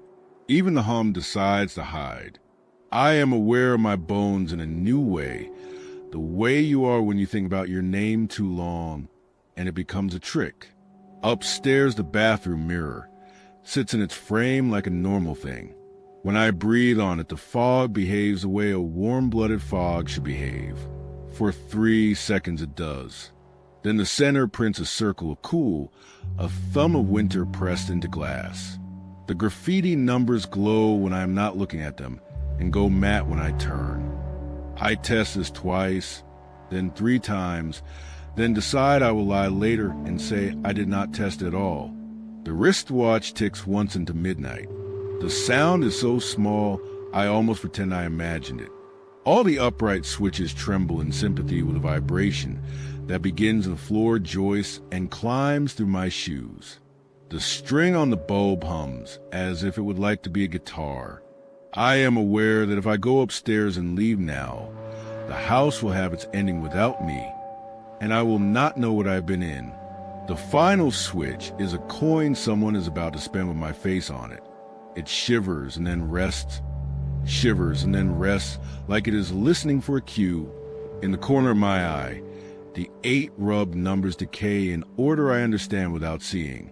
5 years ago, I learned to count down with an anesthesia mask on while a surgeon told me to picture a beach. This feels like that moment when numbers become water. The wristwatch ticks again. 1 step, 12, 0, then stops. The switch moves on its own in a smooth, confident line. The bulb goes out in the same breath. Darkness stands up in the room like a new person. My mouth finds my own name without the help of sound. I have the sense to hold still because motion feels like permission. The darkness isn't empty. It is full of the hum returning. The hum arrives not in the air but in the cage of my ribs. The buzzing is inside my bones like a faint electric toothbrush in a drawer you forgot to turn off. I put my hand on the pole of the bulb and feel no heat, and yet I feel heat. I take the stairs slow because if I fall, I will be a story I don't want to hear. Upstairs, the lights come back. The stove clock blinks 12 o'clock with the innocence of a baby. The bedroom lamp wakes on its own with a small surprise of being back. The refrigerator drops into a satisfied growl that means food believes in cold again. For half a minute, I take breath like credit. Then I go to the bathroom and meet the part that did not return with the power. My reflection stands in the mirror with its back turned. My face is a silhouette of shoulders and neck, head angled as if I am listening to something behind me in a room that is not this one. We will be reasonable now, you and I. There is steam from the tap because I made steam. The mirror should blur. It does. Haze of my knot face to a pale outline, then clearing from the edges in until my reflection turns to face me. It turns slow, with the careful effort of a person in a coat they inherited that does not yet fit. When it looks out, there is the smallest delay in the blink, an afterimage of eyelids that does not belong to me. It smiles late, like someone relaying a joke over a bad connection. My own smile arrives because bodies are rude mirrors and then retreats like it touched something too hot. I run. I am not ashamed to say it. The basement stairs take my feet like they recognize me. The row of switches stands again all upright as if nothing happened. The broken padlock loop swings as if it remembers being useful. The chalk numbers are shadows only, no glow. The wristwatch reads 12 o'clock and then, delicate as a decision, its second hand trembles forward and ticks. The hum continues in the room, and in me, a duet I did not rehearse. If you have ever felt a music that starts inside your own chest that you did not invite, then you know sincerity and terror share an address. Mourning does not fix people. It only gives them excuses. I step out to the alley with coffee, and the neighbor with the garden lifts her blinds an inch and lowers them again the way a person tests a scar by pressing. When I pass in the afternoon in my hospital scrubs, the man at the corner store says, "You look different today," and I thank him by mistake. He frowns not unkindly like he meant to choose a different word, and that one walked out ahead. At work, a nurse I like tells me I miss a spot and then retracts it because the floor is clean. For a second, her reflection in the medication cabinet faces the wrong way, and then we both pretend it didn't. Back home, the mirror in the bathroom waits with a schoolteacher's patience. When I brush my teeth, my reflection lifts the brush of breath late, a second slow, the kind of lag you blame on the internet when it is only you. I raise my left hand, and the right side obliges. I make myself speak my name as if it will anchor me to a part of the world where names matter. My voice sounds like mine. It echoes different. In the basement, the wristwatch begins counting up, a first minute recorded, as if the house learned to be a clock after years pretending to be a fuse. I could leave. I could break the row from the studs and sell the copper for grocery cash. I could tell a manager at the hospital that something is wrong with the grid and let a man with a clipboard count my wires. I do not, because I have the sense that refusing a test after taking the first questions is not the same as never taking it. I move through rooms like a person learning new furniture. The buzzing in my bones is quieter when I keep busy, louder when I stand still. It is loudest when I look into the dark of the basement and wait for a click that might be my own. That night, I set my phone to voice memo and leave it at the top of the stairs. When I play it back later, there is nothing but my refrigerator and one tiny click that could be cooling metal or a switch I didn't see move. I go frame by frame through nothing until a person with life decides they're being foolish and stops. As I turn the light off, the bulb flickers once. Not in the room, in my wrist where a vein jumps. I say out loud that the house cannot have that. It replies by letting me hear my heart, as if through drywall. You will ask what the countdown was for, and I will tell you the truth I have. It was not to black out the house. It was to remove me from the mirror for one breath and put something else there, then return me with a latency, like lag in a call, just enough to know who dialed. The switches count now on some other scale. The numbers on the wall have gone blank, as if they're waiting for a new hand to write a new order. The wristwatch counting up is a promise I do not want but cannot refuse. Seconds stack into minutes like bricks in a home I do not remember building. A week passes. The row behaves in the demure way bad things do after they get what they wanted. Neighbors wave differently, small like the wind did it.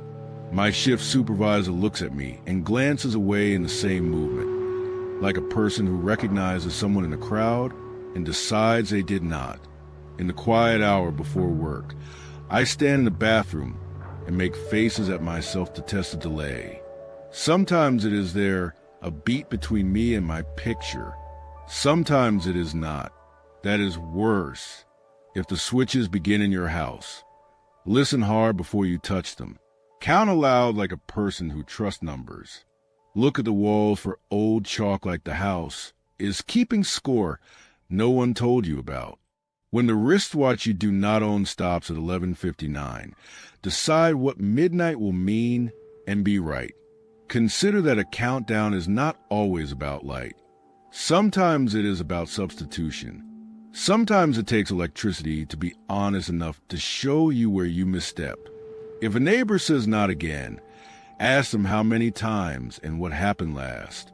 I have not forced the switches since. I am good at cleaning up other people's messes.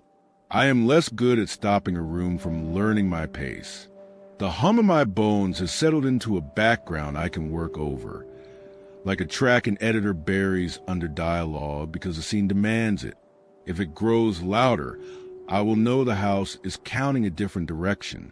If it grows quiet, I will wonder whether quiet means finished or begun.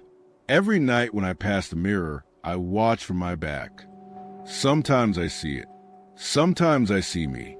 I always keep walking before either decides. Now it is almost time for the last story tonight.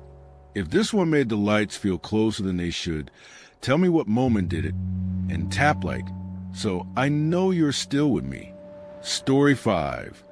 The hallway mirror knew my name. The mirror in the hallway said my name before I did.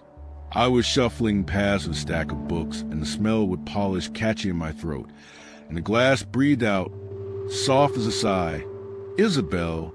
The name vibrated in my teeth, not in my ears.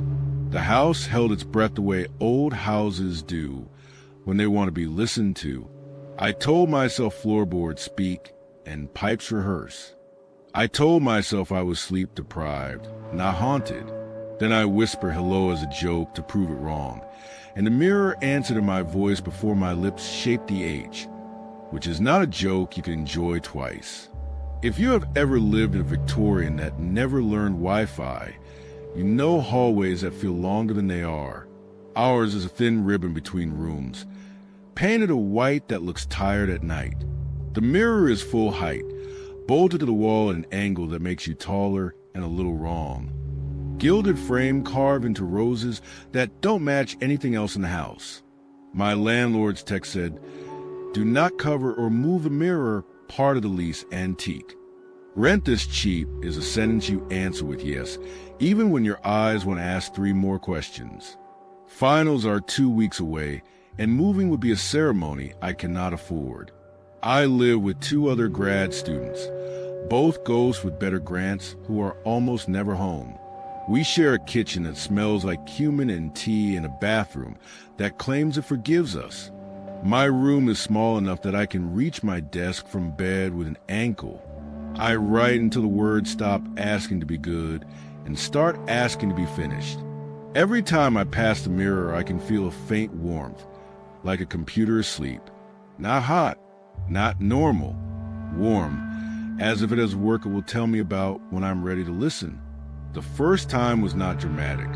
A draft moved down the hall, the kind of house breath that pretends to be a window. The glass rippled the smallest ripple, a lake a child tapped with one finger. I stopped smiled at myself, and watched my hair lift on one side while the reflection let it fall. That is how it began, with a mistake too small to respect. I tied my hair back in a knot to keep it from catching in my focus. My reflection stared back with my hair loose on my shoulder, like it owned the idea first, which is not a kindness when you have a deadline. There's a small crack at the top right corner, not dangerous, just thin and decisive, a curved line like an eye closed in polite consideration. If I look from the side, the crack looks deeper than a scratch, like a slit of paper knife made and then thought better of. The house creaks when no one is moving, the way houses hum in their throats. But when I stand in front of the mirror, even for half a second, the creaks stop as if something has been invited to listen through me. I say this now because later that silence will feel like a choice. I recorded the mirror on my phone because that is what you do when you want proof that won't make you sound ridiculous later. I held the camera low so it didn't catch my face and said my name, Isabel. It felt like a rehearsal more than a greeting. When I played it back, there was a faint echo of my name before I said it, a ghost syllable overlapping the one I thought I owned. I deleted the file to punish the idea, but it reappeared in my photos instantly with a timestamp from tomorrow, like an appointment I didn't agree to keep. I made myself play the reappear video, because this is how you find out if you're the person who finishes things. The footage looked identical, except for one detail. My reflection is visible in it, even though I angle the phone sensibly. I stand there with my shoulders narrow, mouth closed, hair tied. In the reflection, I am smiling a small, private smile I did not make, the kind of smile you save for someone you don't want to admit you miss. I closed the app and wiped my phone with my sleeve like that would remove the future, then went to class because grades still believe in ordinary life. My roommates didn't notice anything when I asked carefully. The mirror makes the hall look longer, Dana said, tapping the frame like a joke. Good for selfies, Nor said, then laughed at herself because we both knew neither of us had time to look our own faces on purpose. That night, I felt watched in the way you feel watched when a cat makes up its mind about you. I passed a mirror to brush my teeth and saw my eyes track me 2 inches past when my body stopped. Not lag, not glitch. Attention continuing after I took mine away. I draped the mirror with a sheet because the oldest trick is sometimes the best. I tucked it at the top and sides like I was tucking a child at camp. When I woke, the hallway was naked again. The sheet was folded neatly outside my door with the good folds my mother ironed into holiday linens. The crack at the corner widened the slightest widening, a tight arc opening into a pupil shape that seemed to look not out but in. The glass breathed Isabel like it had practiced the vowel all night, and the house went quiet in the way theaters go quiet when the lights dim. The mirror began greeting me like a host who has learned your schedule. Welcome back, Isabel, in a tone that was not mocking, which is worse. The voice matched mine with the kind of precision that a voice coach could sell. Only it came from nowhere my phone could find when I tried to record it. I lifted my hand on instinct to wave, to reclaim the rhythm, and the reflection waved first with my fingers splayed wider than I like it wanted me to know it was overperforming my gesture. I took a photo to tie the moment to a pixel. In the picture, my reflection's mouth is open in a silent mid-scream I cannot remember making. At 3 a.m, my phone alarm went off a message I did not set. Go to hall. The screen said in neat letters, as if I had asked kindly yesterday. Finals turn your brain into a fog machine, but fog doesn't set alarms. I padded out in socks. Teeth clenched because I was angry at being managed. The mirror shone as if it had been oiled. The crack was wider, but still polite. The glass temperature was warm enough to be a hand. I whispered, enough, and the mirror whispered, almost, which is not an answer but felt like one. You might call a landlord at this point. I did. The number rang and then delivered a recorded voice that only said the word disconnected, which is not a verb you want applied to the person who gets your rent. My roommates went home for the holiday week because their parents needed them or their parents needed to be seen needing them. The house became mine in the way houses become yours when you can hear them think. The Wi-Fi dropped to 1 bar when I stood near the mirror and returned to full strength when I backed down the hall. The overhead light in the hall flickered a fraction only when I passed, like a wink I hadn't earned. My thesis slipped around the edges. Page counts don't make the same sounds when a hallway learns your name. I caught myself lingering at the mirror before bed, the way you hover at a fridge knowing only that you want something cold and sweet. My reflection began to move like we were playing Follow the Leader, and I wasn't a leader anymore. Hair down in the glass when I had it caught back. Head tilted when mine was steady. Lips parting to shape words I hadn't gotten to yet, and then closing as if to keep a secret. The whisper came every night now. Almost ready, it said, like a teacher pinning a gold star just out of reach. I told myself I needed sleep. I told myself I needed proof or a doctor. I called a friend because friends pull you into the version of yourself that pays rent and writes sentences. We video chatted by my desk. I set the laptop so the hall framed me in the background so I could laugh later at how sensible we were being. We talked about citations and caffeine dosage. I got up to refill my mug and left the camera wide. Whoa! My friend said in a voice that pulled me back faster than words. Isabel, your mirror just waved at me. I was not in the frame.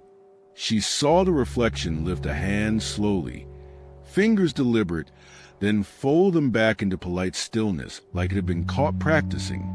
The red herring I had been feeding myself deflated. Stress does not wave.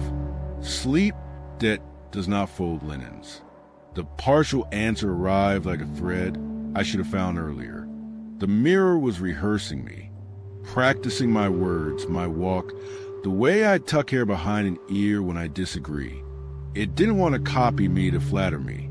It wanted to replace me in a way that would convince my shoes I was still inside them. I stared at the crack and felt it stare back. The whisper that night was a single word, soft and sufficient. Tomorrow. It said it as if we had agreed. I decided to be rude and direct. Rudeness is sometimes the only door that opens when a house prefers you polite. I waited until the clock turned past 3 again, because 3 had been hungry before. I took a flashlight and stood in front of the mirror like a person meeting a person.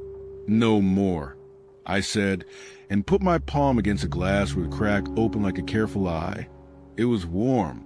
It pulsed slow and confident, skin against skin. When I tried to pull away, my hand stuck a fraction, like gum you didn't see and now own. The surface rippled under my palm like the skin of water when wind takes it. Not enough to spill, enough to convince me of depth. My reflection moved independently now, hair down, eyes a shade wider than human, because it had not yet learned when to blink and when to listen. It smiled a little after I did, then held the smile too long. It spoke my name layered with dozens of whispers, each one my own voice from different days. The way a chorus records itself until the original is a suggestion. The house creaks ended entirely, not even a tick from the baseboards. It sounded like a theater right before the curtain, where breath is the whole weather.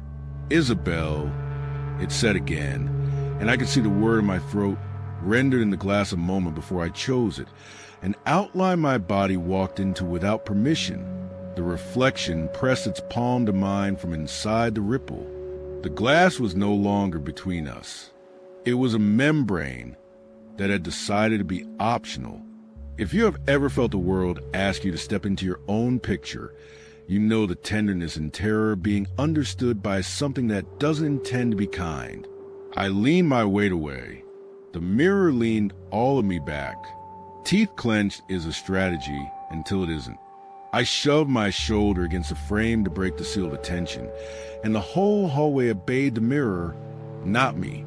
The reflection stepped forward, or the mirror stepped reflection forward, and the glass flowed around the outline of my arm like a sleeve. A cold and warm sensation slid over my wrist, not temperature so much as a decision about ownership. The reflection's hair fell into my room. It smelled like my shampoo, which is not a detail I enjoyed. The mouth inside the mirror opened, and mine wanted to. I don't let my body teach me tricks without checking references. I did the only impolite thing I had left. I raised a flashlight and slammed its metal head at the crack's corner. I expected shatter in the satisfying way stories teach you to expect shatter. The mirror did not break. The crack flexed like a scar flexes and then healed to the exact same shape, except my palm slid free, as if the rules had changed mid-sentence. My reflection froze mid-gesture, hand at the glass, mouth slightly open in a courteous surprise, eyes too wide to blink. The hallway darkened outright, not flicker, but a soft click to black, like a stage that takes care of its actors. For the first time since I moved in, the hall was dark not because of a bulb, but because something had decided night was a better color. The mirror went black like water, with no reflection. My breathing sounded like a person learning to breathe, where breathing is frowned upon. I waited for the chorus voice. I waited for the name. I waited for anything. The house creaked once like it remembered it was a house and not a throat, and then let the sound go. I walked backward into my room and shut the door with my hand flat on the wood like a prayer I learned as a child. Morning looked cheap in the hallway, the way days do after nights like that. The mirror was blank, not silver, not color, not useful. When I touched it, it was still warm the way a bed is warm after someone leaves. My phone finally delivered a delayed text from the landlord that read, "Never touch the mirror crack." No hello, no punctuation, no apology for the number being disconnected yesterday. I called the number and got the recorded voice again, disconnected, as if I'd texted a machine that only wakes to give one sentence. It felt like finding out your professor died years ago, but still grades your papers. I showered and rehearsed a normal day out loud, so the house could hear it and practice leaving me alone. In the bathroom mirror, my face was my face. Then I blinked and my reflection blinked a second late, including the micro flinch I make when hot water hits my eyes. My hair, tied back with a black elastic, slid loose on the reflection's shoulder, a soft fall like a shrug. I touched the back of my head and felt the knot still tight. The reflection smiled a late smile again and stopped smiling like I had to save the shape for later. I laughed once because Tara needs a leak or it floods a kitchen. All day I worked at the library because fluorescent lights are rude to ghosts. The words behaved. The citations stood where I put them. I did not check my phone unless it was required. When I came home, the house smelled like old wood and something sweet I couldn't place. I stood at the threshold of the hall and listened. The mirror held the room like a lid. I placed my fingers on the cool frame and counted to 10. Nothing spoke. Nothing waved. Nothing wore my hair different. Silence can be generous. Silence can be a person with their ear pressed to the door. I slept in short paragraphs. When the house made that low sigh it makes after the heat clicks off, I opened my eyes and told it I heard. When my own name rose in my mind like a bubble and popped into breath, I did not follow it to the hall. You don't feed birds by the open door if you don't want birds in your kitchen. At 3 a.m., something remembered how to set my phone, and the alarm went off with "Go to hall" again in the same neat letters.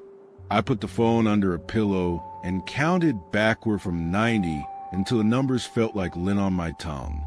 The next morning, I found a single hair on the mirror frame that was not mine. It was mine in color and texture and length, but it was not on my head. I did not pull it. It lay there like a thank you note.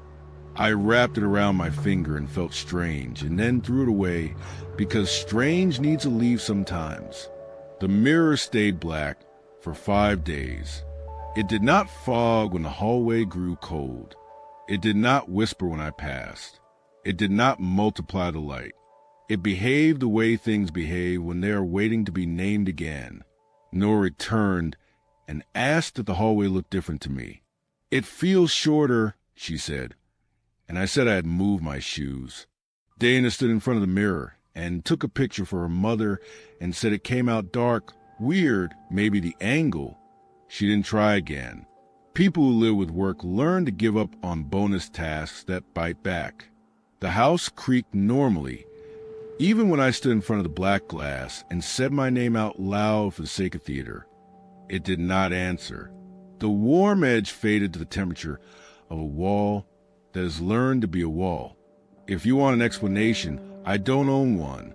The mirror rehearsed me until words and gestures fit in its mouth. And when I refused the final rehearsal by breaking what looked like a door, it stopped being a mirror, or it stopped being interested in teaching me how to go through it. The house went quiet the way a story goes quiet after the last line, but before the credits. My landlord's message sat on my phone like a seed I do not water. The crack is still there, neat and decisive, an eyelid that looks like it will open if invited by the correct weather. At night, when the kitchen is clean and the thesis pages are tired of being improved, I brush my teeth and watch the bathroom mirror for the half-second delay. Some nights it isn't there, and I am only myself. Some nights my reflection blinks late or smiles after me while it's a single strand of hair slipped down for the idea of it. I do not fix it. I do not greet it. I nod like neighbors do when they share a hallway and a rent receipt and nothing else. The hall mirror remains black, but warm when I forget and lay a palm there, the way a sleeping animal is warm. If your house is a mirror you didn't ask for, and it learns your name before you speak, I am telling you now, decide who winds the clock. If a crack looks like an eye, it is an eye. If the glass ripples in a draft, it is breathing. If your reflection waves when your hands are full, drop what you are carrying and count your fingers. Do not cover it. Do not move it. Do not love it because it says your name like knowing you is a gift it is giving. Mirrors are kind for free only in fairy tales or furniture ads. I still listen for my name when the house stops creaking because part of me wants to know I mattered enough to be learned. The rest of me wants quiet to mean quiet. Some nights a faint whisper comes from the hallway. The way you hear your name on a crowded train, and you turn before deciding who said it. From the dark glass, I think I hear Isabel, soft as a promise someone means to keep. I go to the doorway and stand where the light from my room stops. I don't step closer. The mirror stays black, patient and warm, and in the bathroom my reflection smiles late as if it cannot help itself. That is the last story for tonight. Some stories are doors. Thank you for walking through 5 of them with me tonight. If the quiet felt different by the end, that's how you know a story took something from the dark and set it beside you. Maybe it was a steady drip that tried to learn your pulse. Maybe it was a package that knew your handwriting better than you did. Maybe it was a room rehearsing your next move, a row of switches that timed your breath, or a mirror that said your name like a promise it intended to keep. If you hear any of those sounds later, don't look right away. Count first. Welcome back, by the way, to the part where you get to talk. Which one crawled under your skin the worst? The faucet that wouldn't listen, the box that wouldn't leave, the motion alert that knew tomorrow, the switches counting you instead of watts, or the mirror that smiled after you did. Drop your theory. I read them all, and more than you think lands in the next night's script. If you made it this far, thank you.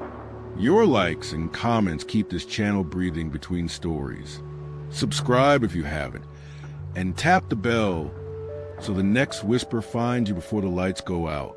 Share this with someone who swears houses don't learn people. Then ask them again tomorrow. Before we go, a little safety note for the night. When you pass the dark window, don't check your reflection for too long. And if a room you never granted a voice suddenly knows your name, change your timing. The first beat belongs to you. Keep it. I'll leave you with a small favor. Set a glass of water by the sink. If there's one extra ripple in the morning, pretend you didn't see it. Sleep is a contract. You sign it with your eyes. Good night, or whatever the clock is pretending to be where you are.